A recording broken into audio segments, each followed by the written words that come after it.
Hi, welcome to the Los Altos History Show. I'm Erin Finnegan, and I'll be your host this evening.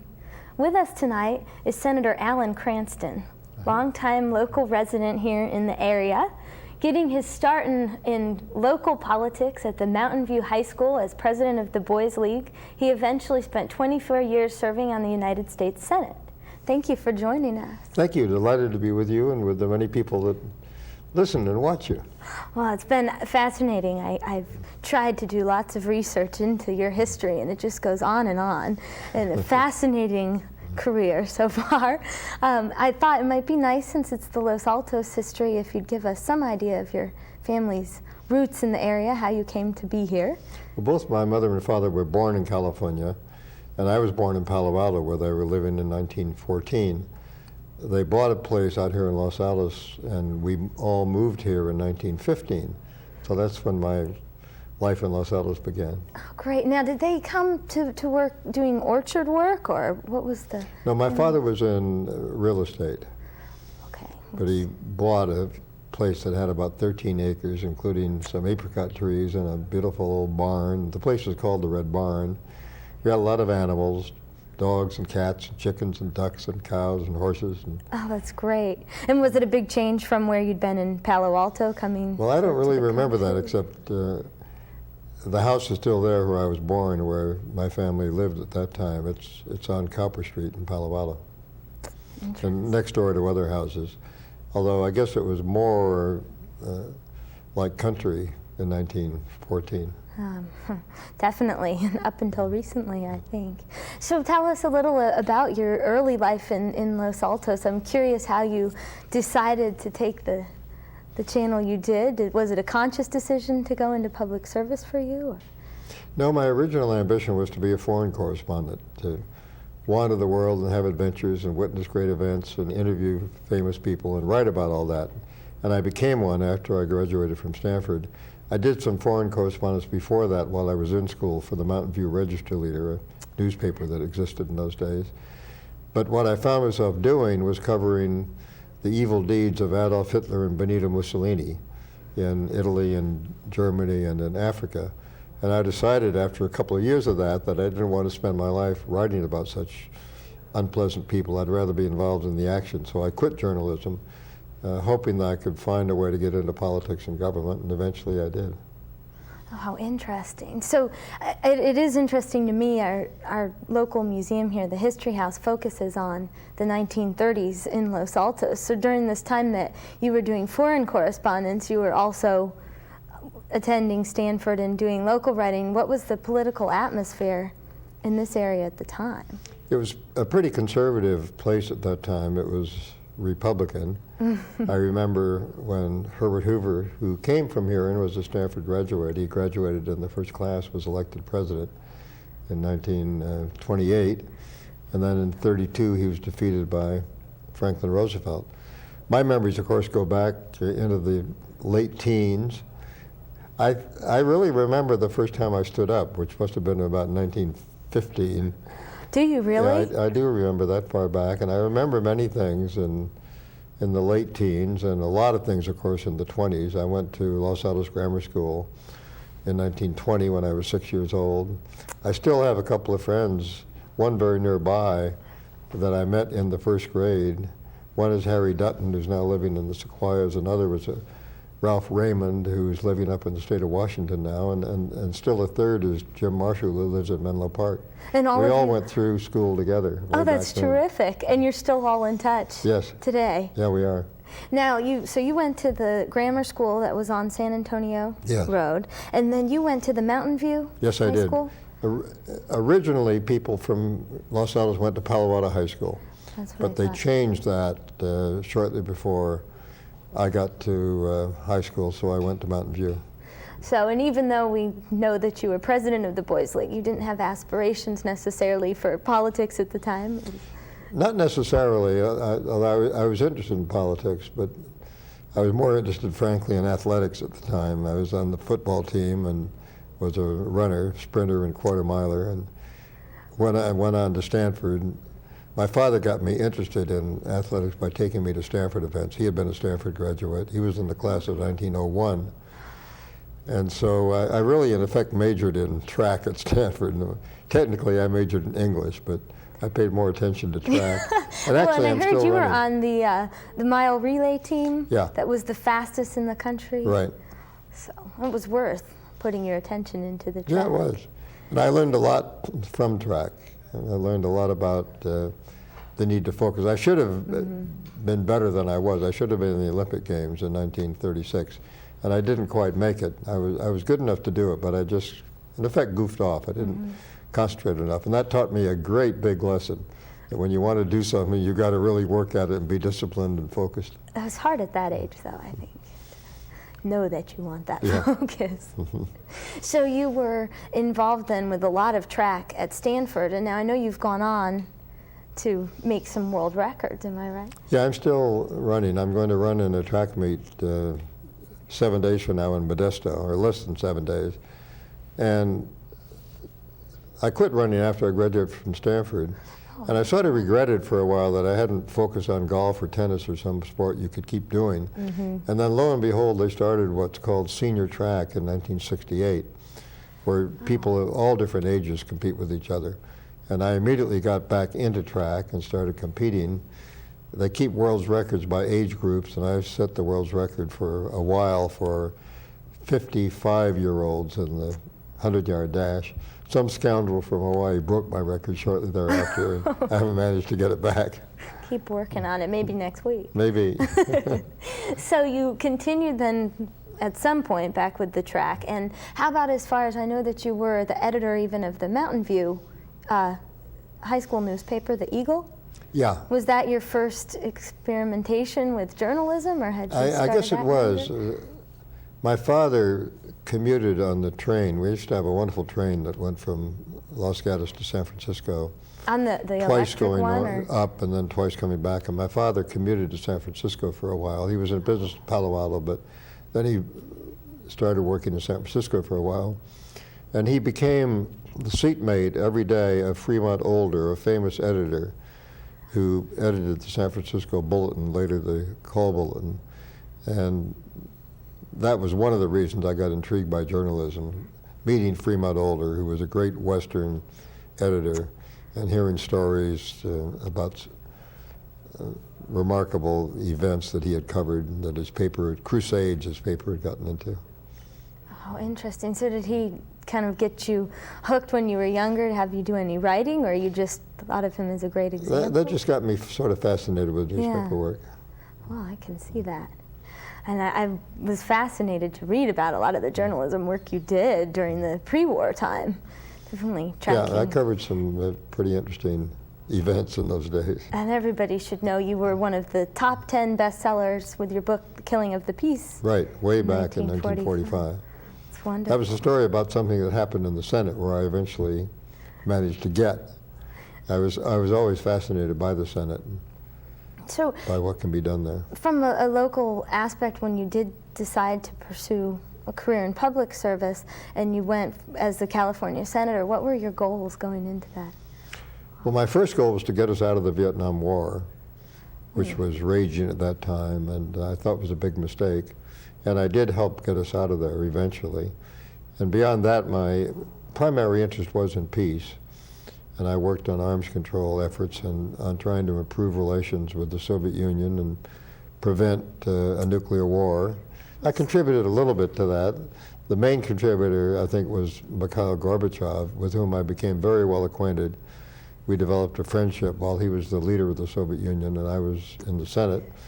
And now I'm chairman of his foundation in the United States. We have our office up in the Presidio, and I'm still working quite intimately with him. He's a wonderful man. Oh, that's great. And yeah, will that be interesting for us to hear a little more about the Gorbachev? Well, the foundation's set up to give Gorbachev a base of operations, like Jimmy Carter has his center and Ronald Reagan has had his library and Nixon and Bush have had their libraries. It's designed to give him the backup staff wherewithal to continue to play a leading and constructive role in the world, which he's endeavoring to do, and I think he's doing it very effectively.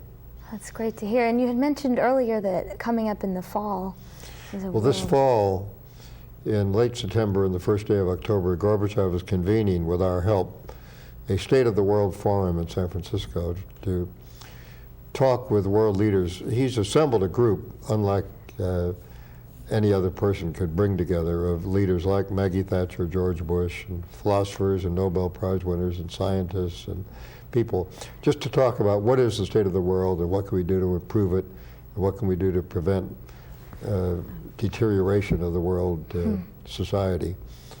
And we hope it will be constructive. And Gorbachev's coming with many ideas, so are many other people.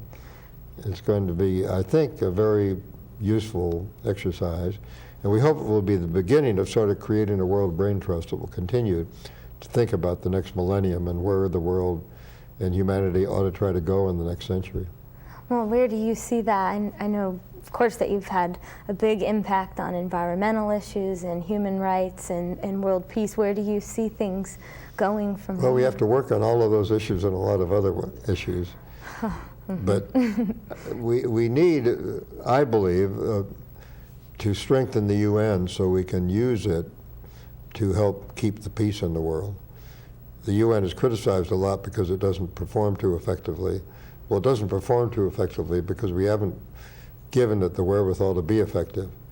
So that's one thing I think we should do. I know there's a lot of concern about government now, and government has gotten perhaps too big and tried to do too much and made a lot of mistakes, but we still need government. We need it in Los Altos and Santa Clara County, in California, in the nation, and we need to have some way of making decisions in the world, which we don't really have now. It's anarchy when you get beyond your borders. So I hope this really starts things off in a good direction then. We hope to. Well, you alluded to Los Altos government, and I know that we talked a little bit about your role with the incorporation of the city. And while you weren't too involved with that at the time, you were very involved with some other major things. Well, I sort of led the way to creating the parking plaza in Los Altos. We were losing business to shopping centers because it was impossible to park in Los Altos in the 1950s, early. But we didn't have any sewers then in Los Altos. We had septic tanks behind the places of business, and that was just open dirt, which you couldn't park on in the winter. Maybe you could in the summer, but it was totally chaotic. We developed the concept of getting rid of the sewers and getting rid, rather, of the septic tanks, bringing in sewers, and then paving them over with the parking plaza that we now have. And we succeeded in putting that over, and that led to, in effect, turning Los Altos into a shopping center, making it relatively easy to park, and having stores with two fronts, one toward the street and one toward the rear. Now, Los Altos has grown so much that we again have a parking problem, and there were some advocates of building a big parking garage. I hope that won't happen. I think it wouldn't look too good. It might kind of change the feel. If we do have to do something about parking, it ought to be underground. Maybe it's more expensive, but it would be a lot better and preserve the character of the city. That's a good idea. So we'll see you getting that accomplished next, I don't know how active right? I'll get in that, but I'm advocating that approach. So I'm curious, as we talk about your fascinating life and spanning all of these different things, and have you seen a huge change in the face of Los Altos then? Oh yes, I have. When I first remember seeing Los Altos, the main street was dirt. There were horse hitching posts every 10 feet or so down the street around Main Street. There were big spaces between the buildings. There was mainly, there are three buildings that I recall that still exist. The first are on the corner of Main Street and First Street, on both main corners. Okay. And then down at the corner of Second Street, it would be the northwest corner. There's another building that dates back to those days. And those were about all that were there. And then the next block there were houses. I remember there was a nice old shingled house that a Miss McCrum, who was a teacher, lived in. She just had to walk about 150 yards to be at school from that home. Oh, it's not there anymore? No. Oh. No, it's all stores now on Main Street. Oh, she was right on Yeah, she was Main right smack Street. on Main Street. Oh, boy. And then eventually we had a scout hall on First Street, a little bit south of Main Street. My father helped raise the money to build that. I was a member of the Boy Scouts. Wow. We used to have meetings there, and the railway train used to come through. The station was where there's now, the same building is now a restaurant. We used to go up there and play prisoner's base at night after the scout meetings. That's great. And did you ride, how did you get to school when you eventually went to Mountain View High School? Did you take a train then? No, there was a bus which I sometimes took, and then I had a little tiny old Chevrolet, and I used to drive that. Pile other people in it too? Yeah, sometimes. Interesting. And so Main Street was very small, and a lot of the business then that you did was in Mountain View or Palo Alto? Yeah, mainly, my mother used to drive into Palo Alto or take the train up to San Francisco to shop there. Interesting. Most people did that. There was a drugstore and a fountain, and there was a bakery, and there was a little grocery store, and there was a hardware store. And that was about all that I remember on Main Street in the original days. So if you wanted more than you could get there, you had to go to Palo Alto or up to San Francisco. It's amazing to imagine now. And then when you were here in the 50s, you had left then during the war, and you came back to Los Altos during the 50s? I was away being a foreign correspondent in 36 after I graduated from Stanford that year, 37, 38. Then I came back and I did various enterprises and jobs in Washington and New York. Oh. The war came along, and I served in the Office of War Information, which was in the executive offices of the president for the first part of the war. Then I declined the deferment, enlisted in the Army, served in the Army till the war ended. And then I did some work in Washington for a couple more years, and then I came back to California, hoping to get into politics, but having to make some money first. And I joined my father in real estate for a time in Palo Alto. I was living then in Los Altos. Got very active in the Democratic Party, beginning when Harry Truman ran for president to be elected on his own right in '48. I had met Adlai Stevenson during the war, and when he ran for president, I was very active in his campaign in 1952, and that was the beginning of my real activities in politics. How fascinating. Interesting. So you were here in the 50s, and then you ended up going to Sacramento. Yes, I was here, lived here from I lived here a little bit in the late 40s. Then I went back east to be president of the United World Federalists for 3 years. And then I moved back to California in '52 and was here living in Los Altos until '58 when I got elected state controller. So in those short 6 years, you got all the parking fixed. Yeah. Then I moved to Sacramento in 1959. My mother had been born in Sacramento, incidentally. Oh, and I think I read that your parents were married very near to where you Yes, they were. ended up. They were married in a home that was the nearest private property to the office that I was in the state capitol while I was state controller. I was in one corner and the governor was in the other corner facing a park there. So when did you make the decision that you wanted to focus in the Senate? Is that kind of always the goal? That was really the goal I had when I quit journalism in 1938 in Europe and came back. I thought being in the Senate would be the greatest opportunity to be involved in world events and in national events. When I was in state government, in the controller's office, I was limited primarily to state matters. But I've always been interested in national and world events, and that was what attracted me to the Senate.